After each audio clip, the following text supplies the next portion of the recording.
Disparition de Donna O'Reilly, le mystère demeure entier.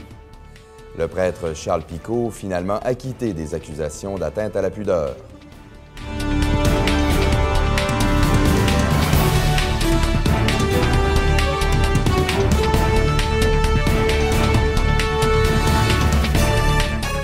Bonsoir, mesdames et messieurs, ici Sébastien Poulain-Fortin. Voici vos informations régionales.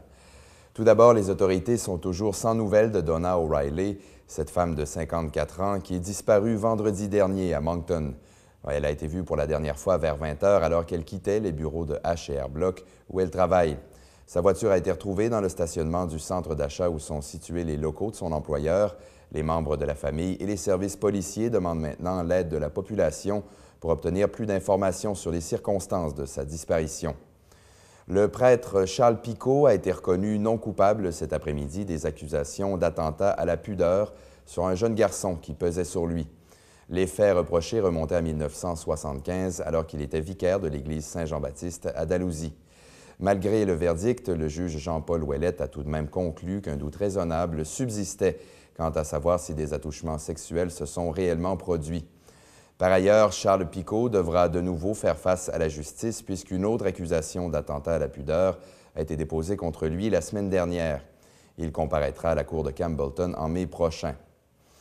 En sport maintenant, les Tigers de Dalhousie University sont sortis grands vainqueurs du championnat d'athlétisme du sport universitaire de l'Atlantique qui se tenait en fin de semaine au CEPS Louis J. Robichaud du campus de Moncton.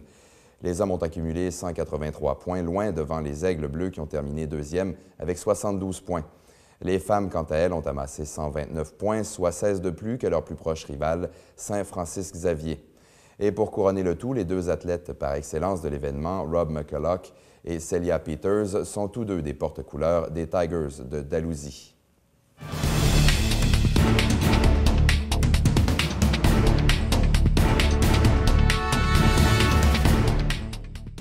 On vous présente maintenant le deuxième d'une série de 3 reportages sur la pauvreté étudiante. Après avoir abordé la croissance importante du taux d'endettement chez les étudiants, Sandra Beausoleil-Auclair s'est intéressée aux conséquences psychologiques que peut entraîner l'endettement. Ça me pèse un peu puisque là, je me prive beaucoup. Je sors presque pas. À 30 ans, Marie-Noëlle Gagné est toujours sur les bancs d'école. Elle a complété 2 baccalauréats et termine présentement un certificat, des formations qui lui coûteront cher. Les prêts et bourses, ça se monte à environ 20 000. Puis, ben, je peux même vous dire, là, pour la marge de crédit, ça va être 16 000. Donc, je vais devoir 36 000 à partir du mois de juin de 2010. En décembre dernier, on lui diagnostique finalement un burn-out. J'ai pas le temps de prendre soin de moi, comme on dit, puis de prendre une fin de semaine de congé. Non, je peux passer 7 jours sur 7. Au fil des ans, son endettement est devenu une source de stress constant, une situation qu'elle n'est pas la seule à vivre. Ce sont comme des inquiétudes qui ne vivent au présent, mais qui ne sont pas nécessairement encore arrivées, si on veut. Okay? Puis pour d'autres, ben, c'est sûr que ça peut être la difficulté au quotidien d'avoir un petit budget puis de ne pas pouvoir justement faire d'autres activités que étudier. Les institutions bancaires accordent facilement des prêts aux étudiants. Et au gouvernement, on ne considère pas les antécédents financiers avant de prêter de l'argent. Si la personne s'est endettée, si c'est de l'aide financière aux études, c'est sûr qu'on en tient compte là, dans les maximums d'endettement admissible.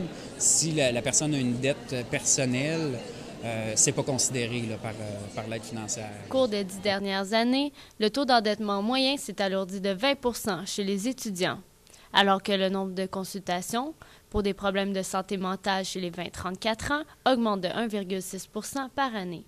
Mais bon, il faut penser à soi, il faut être égoïste là-dedans, puis penser à soi, puis se dire, ben regarde, c'est pour moi que je le fais, puis dans 5 ans, ben j'y penserai peut-être plus. Ici, Sandra Beausoleil-Auclair, Université Laval. Sandra, on vient de le voir, l'endettement a un impact négatif sur la qualité de vie des étudiants, mais même une fois diplômés, les problèmes sont loin d'être réglés. Non, Sébastien, parce que ceux qui ont des dettes importantes, comme Marie-Noëlle Gagné, devront rembourser pendant plusieurs années. Leur situation financière reste donc précaire, même avec un diplôme en poche. Les premiers emplois ne sont pas très souvent faciles à retrouver,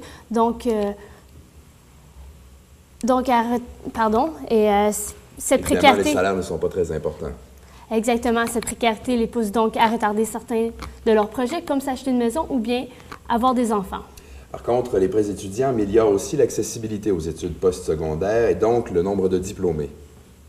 Il y a de plus en plus de diplômés universitaires au Canada, ce qui favorise la diversification de notre économie et la création de meilleurs emplois. Au cours des dernières décennies, le pays a aussi développé ses connaissances dans plusieurs domaines, ce qui fera l'objet du troisième et du dernier reportage sur la pauvreté étudiante. Je vous le présente au bulletin de demain soir. À suivre. Merci, Sandra. Je vous en prie.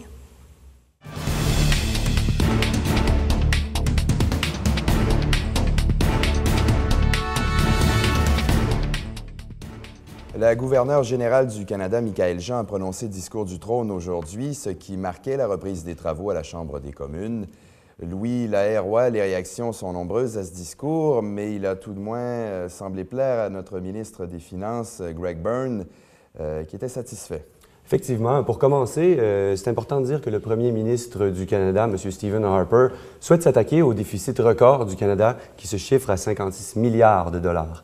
Alors, l'opposition s'est déjà prononcée sur ce discours. Elle a dit qu'il n'y avait rien de nouveau. J'ai donc ciblé les principaux points du discours pour que vous soyez en mesure de juger par vous-même. Donc, M. Harper voudrait adopter un plan de dépenses plus restreint, ainsi que stimuler la croissance économique du pays en favorisant l'investissement dans des secteurs clés. Ce qui a fait sourire M. Byrne, le ministre des Finances du Nouveau-Brunswick, c'est que M. Harper voudrait investir davantage en recherche et en développement. Deux secteurs dans lesquels il voudrait favoriser l'investissement également, les satellites et télécommunications, ainsi que l'industrie d'uranium. L'import-export figure aussi dans la liste des priorités du gouvernement Harper. Effectivement, l'import-export, M. Harper voudrait signer davantage d'accords de libre-échange, par exemple avec la Corée, mais aussi appliquer des traités déjà négociés. On peut citer en exemple le Pérou ou encore l'Association européenne du libre-échange. M. Harper propose aussi un gel des salaires.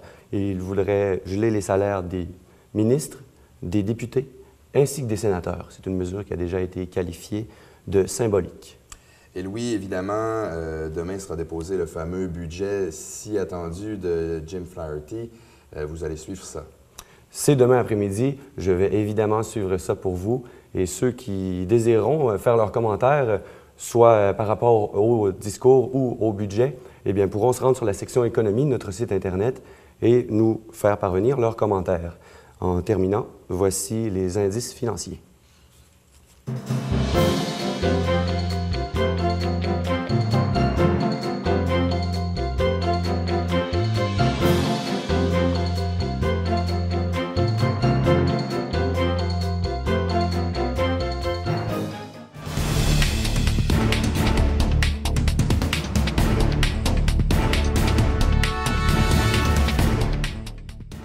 Sur la scène culturelle maintenant, Fanny Leblanc, la ville de Moncton s'apprête à recevoir de la grande visite ce mois-ci. Les rendez-vous de cinéma québécois commenceront leur tournée dans quelques jours, soit le 8 mars, et ils seront de passage chez nous pour une troisième année consécutive. Et cette année, on a de la grande visite, Sébastien. Claude Demers va être là. Claude Demers, qui est, rappelons-le, le réalisateur du documentaire Les Dames en bleu, documentaire qui tourne autour de la vie de Michel Louvain, célèbre chanteur populaire. Et le documentaire est raconté par 5 dames qui sont des admiratrices inconditionnel du chanteur. D'ailleurs, Les Dames en bleu a été en nomination pour un prix Génie dans la catégorie meilleur long-métrage documentaire. Fanny, vous avez d'ailleurs pour nous tous les détails sur la programmation. La tournée canadienne des rendez-vous québécois se déroule dans 9 villes partout au Canada, mais pour ce qui est de Moncton, ça va se dérouler du 25 au 27 mars. Ça débute le 25 mars par une présentation de plusieurs courts-métrages de variété. Ensuite, le 26 mars à 19h, il y a la présentation de documentaire Les Dames en bleu, pardon. Et finalement, les rendez-vous se terminent le 27 mars par la projection du film familial Noémie, Le Secret, qui est réalisé par Frédéric Damour, réalisateur, rappelons-le, de Avourmac Party 1 et 2. D'ailleurs, toutes les projections vont se faire au cinéma du Palais Cristal. Et Fanny, cette année, les organisateurs ont sollicité l'appui du milieu étudiant pour l'événement. Effectivement, Sébastien, le programme Cours toujours est présenté aux étudiants pour les stimuler à produire des courts-métrages. Pour ce qui est de Moncton, il va être présenté le 26 mars à l'école Mathieu Martin. Et le clin d'œil de Fanny ce soir? Ce que je vous propose, à la Galerie Sans Nom, il y a deux activités. Tout d'abord, l'exposition Easy Evolution, qui présente des peintures de John Claytor, et aussi le programme de vidéo autochtone qui est projeté à l'espace audiovisuel. Donc, les deux événements se déroulent à la Galerie Sans Nom, au Centre culturel Aberdeen. C'est le 19 mars que ça se termine, donc dépêchez-vous! Merci, Fanny. Je vous en prie. Au revoir. Voilà, mesdames et messieurs, qui complète vos informations régionales. Je vous souhaite une bonne soirée à notre antenne. Ne manquez pas l'émission qui suit, Poivre et sel, animée par Pierre Blais. Ici Sébastien Poulin-Fortin. À demain.